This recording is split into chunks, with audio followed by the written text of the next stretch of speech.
I used to think we built it all together. My name is Daniel Langston. I'm 44 years old, and I live in Houston, Texas. For the past 2 decades, I poured every waking hour into building a chain of auto repair franchises. From one tiny garage with a busted AC and oil-stained concrete to a statewide network with over 50 locations. I gave it everything: my time, my health, my peace. But I wasn't alone at the start. Back when it all began, I was just a broke kid at UT Austin taking a logistics and operations course. That's where I met Caroline. She was the kind of person people noticed. Always had the answer, always had the charm. She sat in the row ahead of me, and during a group project on supply chains, she made a joke about my handwriting being a serial killer's code. We've been tangled up ever since. Caroline was brilliant at the things I couldn't fake: branding, storytelling, reading a room. We started dating during undergrad, got married 2 years after graduation, and by then I already had the seed of the business in my head. She believed in it. In me. When I pitched the idea of running a high-integrity, fast turnaround repair service with fixed prices and transparency, she didn't laugh. She sketched a logo. In those early years, we were in it together. Caroline built our brand image from the ground up, came up with the tagline, "Repair you can trust," chose the colors, set up the first digital ad campaigns. She had this way of making a garage feel like a boutique. I handled the expansion, the hiring, the night shifts, the bank meetings. We didn't sleep much. Ate a lot of takeout in office chairs. I used to think those years were the happiest of my life. But slowly, as things stabilized, Caroline started pulling back. She said she was burnt out on the business side. Said she wanted to focus on enjoying the life we'd built, not just running it. So I kept running. Took on more locations, opened new markets, negotiated leases, hired and fired and restructured while she started doing hot yoga at noon and learning French, just for fun. I never resented her, not then. I told myself she deserved it. We built this together. If she wanted rest, she'd earned it. But the truth is, I never stopped. I worked 80-hour weeks while she planned girls' weekends in Napa and started seeing a life coach. She smiled at me like I was a lovable workaholic, someone she had outgrown but tolerated. And I still believed in us, in our partnership. Looking back now, I realize I mistook performance for loyalty. I believed in the fairy tale version of us, college sweethearts who beat the odds and built an empire side by side. But what I missed was how often her gaze was elsewhere, how easily she let go of the reins, how I was the only one sweating to keep the wheels from falling off. She used to say, "We're a team," and I clung to that. I built my entire life around that sentence. But as I would later find out, we hadn't been a team in years. I just hadn't noticed I was the only one still playing. It started small, like a draft under a closed door. At first, I didn't think anything of Caroline's new habits. She said she wanted to get in better shape, nothing unusual about that. She hired a personal trainer named Jenna, started going 3 times a week. Then she swapped out her leggings for expensive activewear, got eyelash extensions, started eating strange powders labeled with words like detox and clarity. I figured it was just a phase, some kind of midlife recalibration. I even encouraged it. "Whatever makes you happy," I told her. I meant it too. I wanted her to feel good. After all, we were in our 40s now. People reinvent themselves. But it didn't stop there.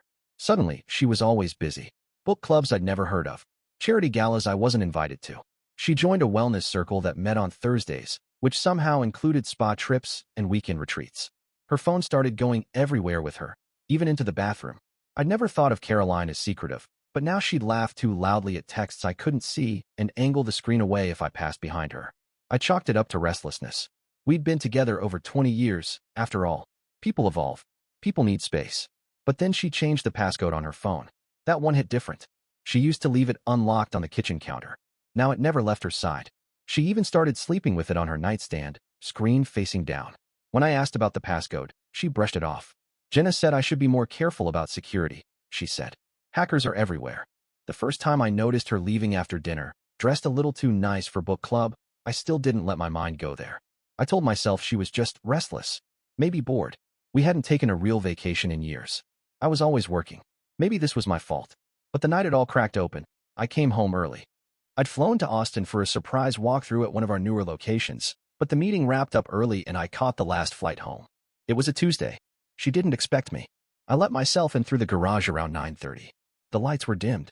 I heard her voice before I saw her, coming from the living room, soft and low, too intimate for a regular conversation. I froze in the hallway, my stomach tightening.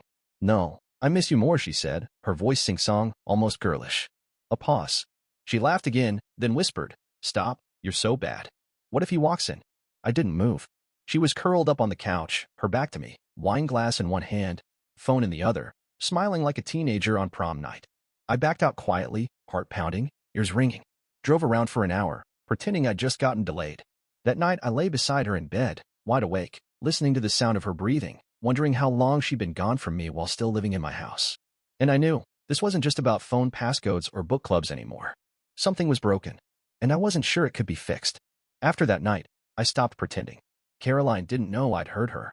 I didn't confront her. I didn't accuse or demand anything. I just stopped being the idiot who assumed love was enough. Instead, I started looking quietly, methodically, like I would with any failing investment. First, I reviewed our accounts. I've always managed the financial side of the business and the household. Caroline had access, but she never bothered with the details. So I logged into our joint checking, our savings, the brokerage, the credit cards. I wasn't sure what I was looking for, but it didn't take long to find it. There were transfers I didn't recognize. A few hundred here, 1,000 there, all labeled with vague memos like miscellaneous or monthly. Some were withdrawals at branches nowhere near our house. Then I found something that stopped me cold, a wire transfer to a new account under Caroline's maiden name. An account I hadn't known existed. That's when I called Peter Hartley. Peter's been my personal accountant for 10 years, sharp, discreet, loyal. I trust him more than most people I've met in business.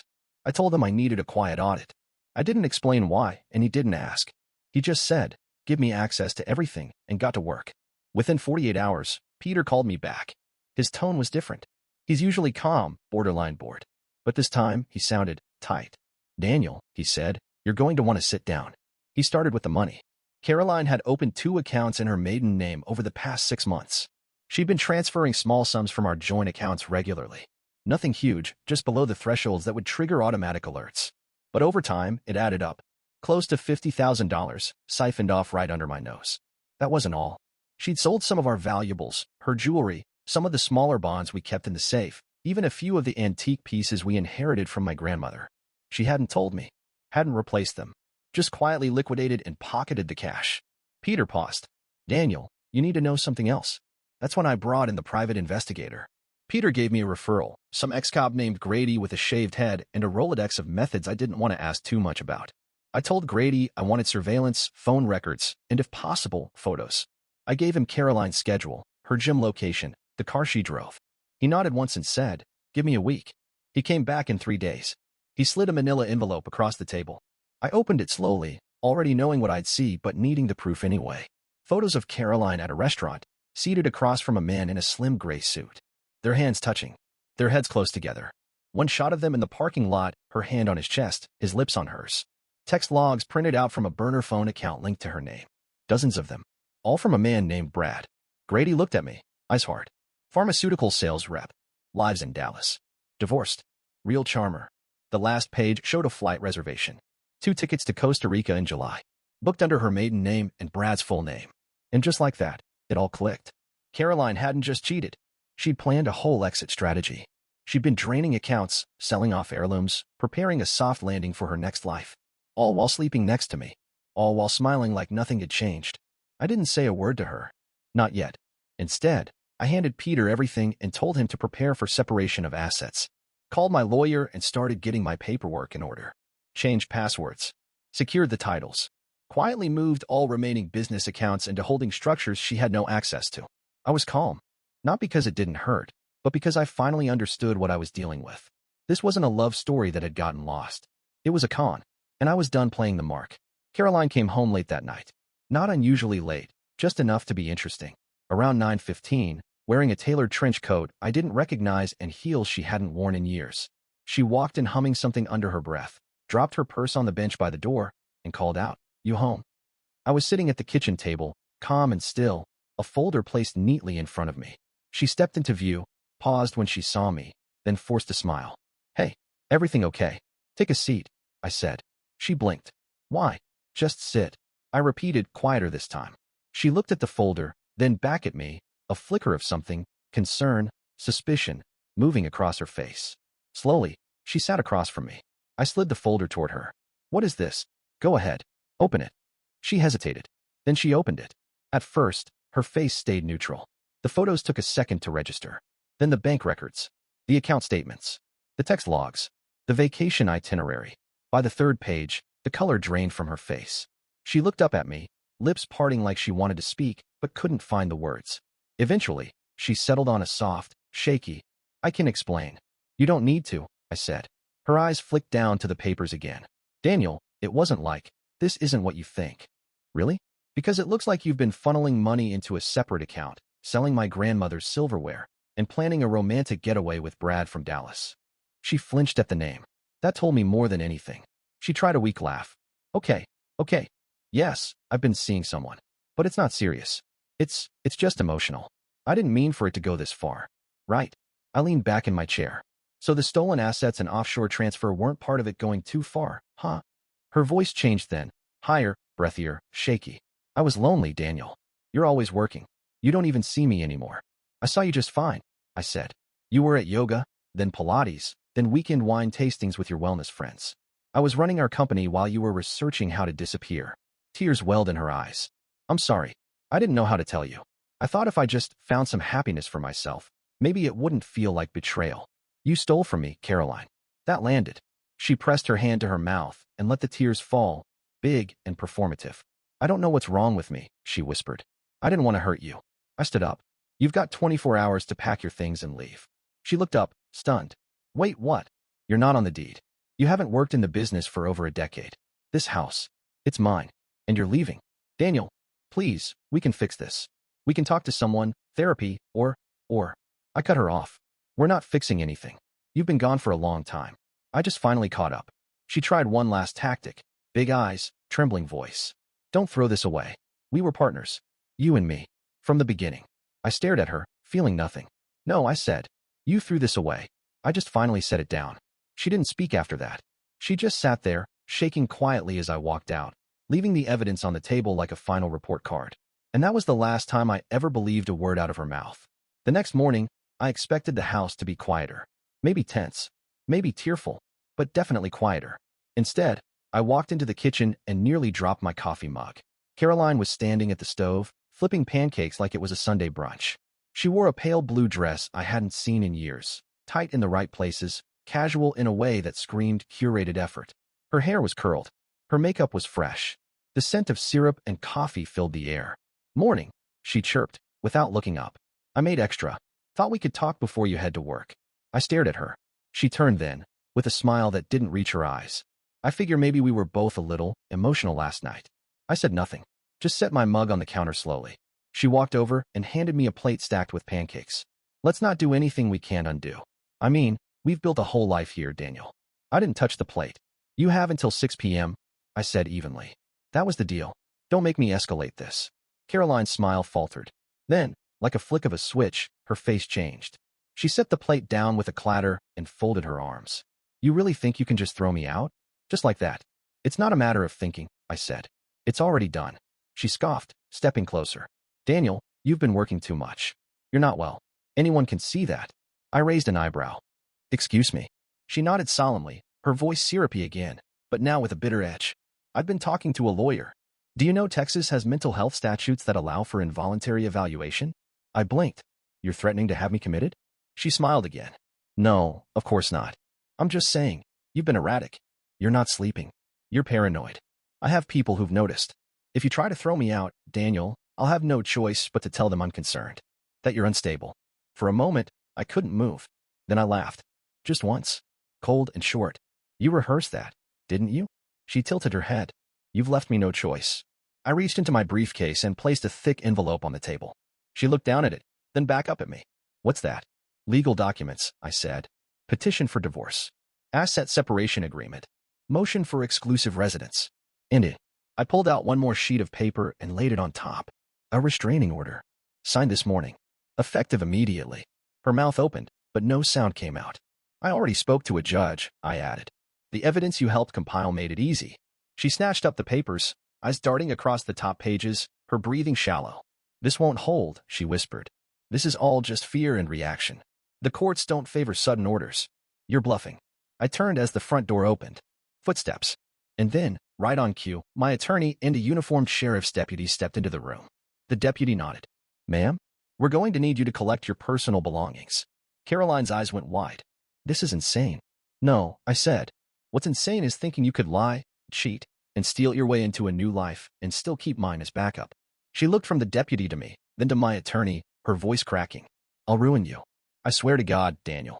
You think this ends here? I'll tell everyone. Friends, investors, clients. You'll lose everything. I smiled. Then you better make it fast, I said. Because as of today, you're locked out of every account and every property that doesn't bear your name. Which is none of them. The deputy stepped forward. Let's go, ma'am. Caroline stood frozen for a beat. Then she grabbed her bag and stormed down the hall, heels clicking like gunshots.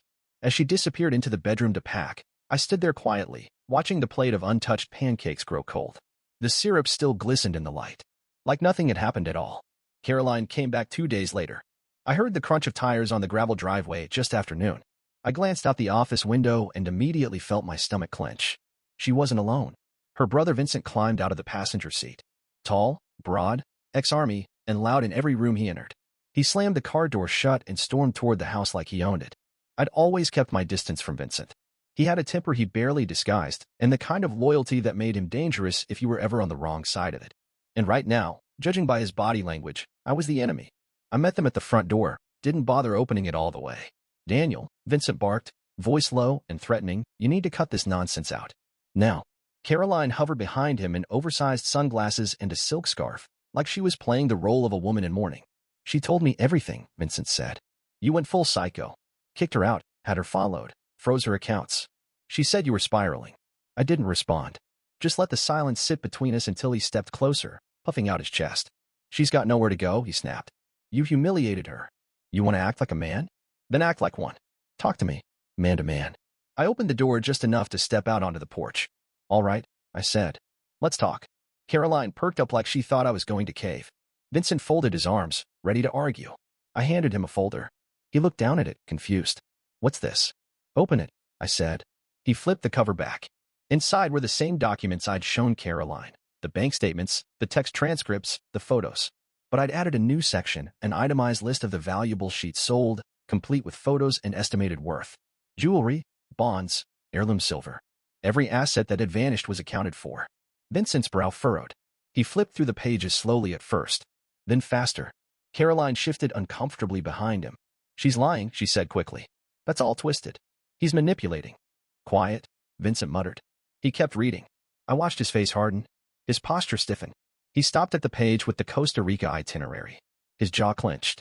You've been draining him dry? He asked, not looking at her. Vin, listen to me.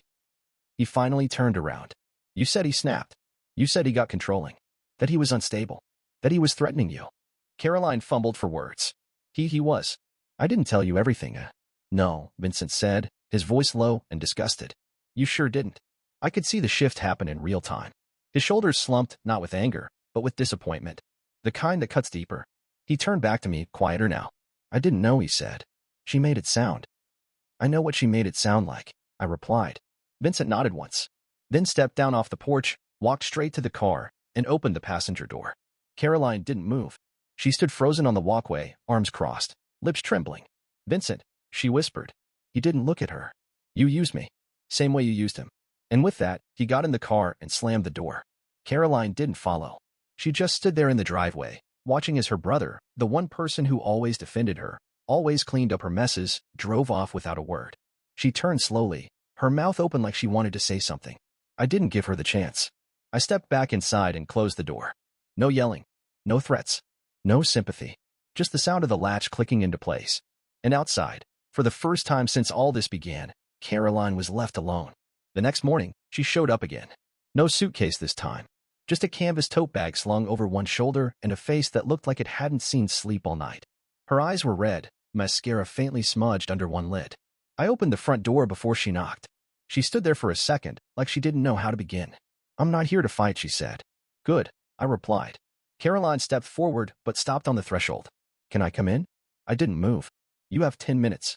She nodded slowly, then lowered herself onto the porch bench, like she knew she didn't belong inside anymore. I don't expect forgiveness, she said, voice barely above a whisper. Not now. Maybe not ever. I said nothing. She swallowed hard. But I didn't plan for it to go this far. I was stupid. Selfish. I thought I could drift into something new without burning everything behind me. You didn't drift, I said. You set it on fire. Then packed marshmallows.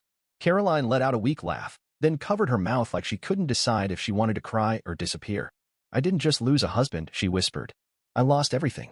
Vincent won't even answer my calls. My parents think I'm staying at a friend's. I'm not. I've been sleeping in my car. Her voice cracked at that last word, but I didn't flinch. She looked up at me then, eyes wet and hollow. I know it's too late, but I wanted to tell you I'm sorry. For what it's worth. We sat in silence. The breeze picked up, rustling the hedges. I could hear a neighbor mowing 2 houses down. It felt like the world kept moving even when things shattered. Finally, I stood. There's an Uber waiting. Take it. She blinked. What? Your suitcase is in the foyer. I had the locks changed last night. You got nowhere here, Caroline. Her lips parted, then closed again. I don't hate you, I added. But I don't owe you grace either. Not after the lies. Not after Brad. Not after what you did to the life we built. A single tear slipped down her cheek. I loved you, she said softly. I know, I replied. And you killed it anyway. She stood slowly, wiping her face with the back of her hand. She didn't argue, didn't plead, just nodded and turned toward the curb. The Uber pulled up on schedule. She opened the door and looked back one last time, like maybe I'd call her back in, undo it all with one softened glance. I didn't. She slid in with her tote and disappeared. By noon, my sister and my old friend Tom were over. They helped me clear out the remnants, her books, her shoes, the last bottle of overpriced shampoo still in the shower. We opened a bottle of bourbon around 8 p.m., sat on the deck, and didn't talk much. We didn't need to. Later that month, I got a call from a district attorney in Arizona. Caroline had been arrested for fraud, online scams, posing as a digital marketing consultant, and draining people's bank accounts through romance schemes. She used everything I taught her about branding, just in the worst way imaginable. I testified via video, calm, detached. When the judge read the sentence, I didn't feel triumph, just closure. And when the prison letter came, scribbled handwriting, half apology, half confession, I burned it after the second paragraph. It was done.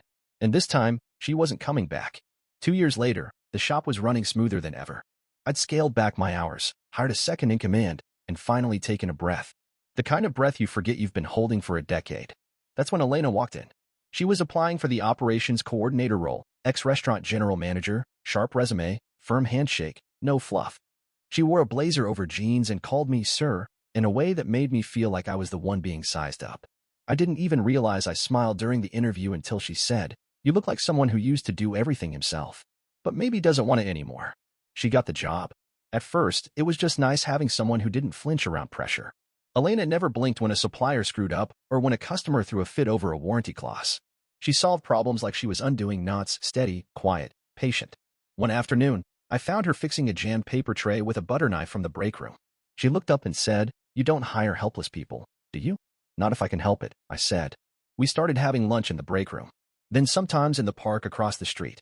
We talked about everything but work, her childhood in San Antonio, my dog that died the year before, the ways you slowly stop trusting people without realizing it. It wasn't fast. It wasn't dramatic. It was just real. One night, maybe 6 months in, I walked her to her car and said, "I'm not good at new things." She looked at me and smiled. "Lucky for you. I'm great at them." That was the start. Over time, the shop felt different, not just because she ran it better than I ever had, but because it stopped being the place I went to hide from my life. It became a place where life happened. We got married on a mild October afternoon in Fredericksburg, under a live oak tree surrounded by 20 people we actually liked. My sister stood beside me. Tom cried more than Elena's mom. Vincent came too, sober, sharp, and grateful. He hugged me after the ceremony and said, "You deserved better than what she gave you. And now you've got it." He was right. A month after the wedding, I got a letter from Caroline. Prison-issued envelope. Same crooked handwriting. Inside was a 5-page letter about redemption and regret. She asked if I'd ever consider talking to her again someday. I read the first page. Then I fed it, word by word, into the wood stove on our back porch. Elena came out, holding 2 mugs of coffee. "Bad one?" she asked. "Just ashes," I said, brushing my hands together. "Nothing worth saving." She handed me my cup and leaned her head against my shoulder. "Then let's not waste a second of today." I nodded. Because for the first time in a long, long time, I wasn't carrying the past. I was holding the future. And this time, I wasn't letting go.